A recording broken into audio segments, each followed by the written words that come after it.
Hello everyone, welcome to Techavro.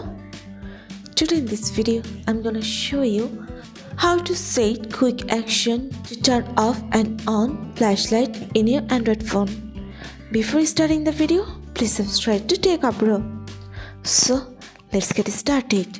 For this, you have to open your settings. Now scroll down. Now go to Shortcuts and Accessibility. Here you can see the option of Quick Action. Press on this. If you want to set your quick action to turn on and off your flashlight, you just have to select here.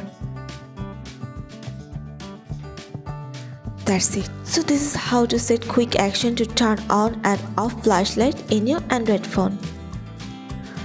So guys, that's it. You can do this. I think this video is very helpful to you. If it was, then give a thumbs up and hit the subscribe button. And thanks for watching.